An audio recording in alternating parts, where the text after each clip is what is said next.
Hi Year 8. What we're going to be looking at today is sample space diagrams, which is a way of representing probabilities of two events combined.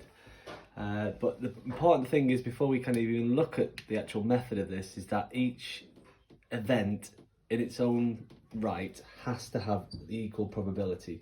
So if you look at spinner 1, you'll see that it's a square and we've got 4 equal sides which each have an equal probability of 1 in 4 chance. So that means we can apply the idea of using a sample space diagram, because also my slightly ropey drawing of a hexagon, again we have 6 equal probabilities of a 6.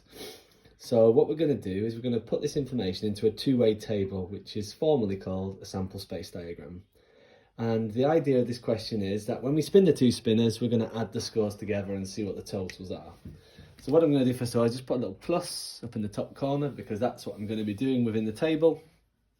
And then across the top, I'm just going to put spinner 1, which is options 1, 2, 3, and 6. Okay, so I'll just underline that in brown because that's the numbers I've used. And spinner 2, again, the options I've got are 5, 1, 4, 2, 1, and 0.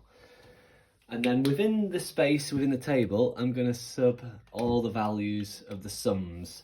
So 0 and 1 makes 1, 0 and 2 makes 2, 0 and 3 makes 3, and 0 and 6 makes 6. The next line then, we've got 1 and 1 on our two spinners, which makes 2, 1 and 2, which makes 3, 1 and 3 makes 4, and 1 and 6 makes 7. And then our next line, this is where we've got a 2 and a 1 to begin with, which makes 3, 2 and a 2, which makes 4, 2 and a 3 makes 5, and a 2 and a 6 makes 8. The next line is our 4 on spinner 2, so we've got a 4 and a 1 makes 5, 4 and a 2 makes 6, 4 and a 3 makes 7, and a 4 and a 6 makes 10. Next one, we've got a 1 on spinner 2 and a 1 on spinner 1 to begin with. That's 2, then 3, then 4, and then 7. And the final line, we've got 6, 7, 8, and 11. So if you look now, we can see that even though we haven't got 24 different possibilities, we've got a space with 24 unique outcomes.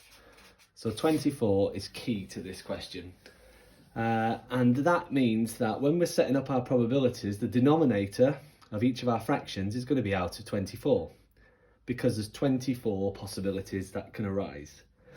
So the first question we've got is find the probability of getting an 8. So what we're going to do is write P of 8, and then we look within the table at all the black numbers for how many 8s that occur out of the 24. And so we've got 1, 2, so that would be 2 out of 24, which we can cancel to 1 out of 12. And that is our probability of getting an 8 on our two spinners when we add the scores. The next one is the probability of getting a 6. And again, same sort of idea. We look in the table, we count all the 6s, so we've got 1, 2, 3, and so that would be 3 out of 24, which is an 8th. And a little bit harder still now, so the probability of getting an even.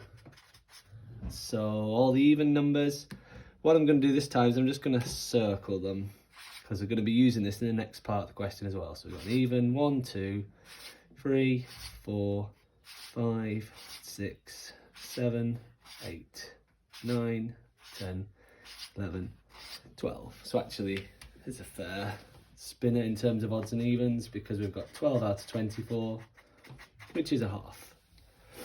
Okay, now for those of you who want to stretch and challenge, this is a crazy difficult question now.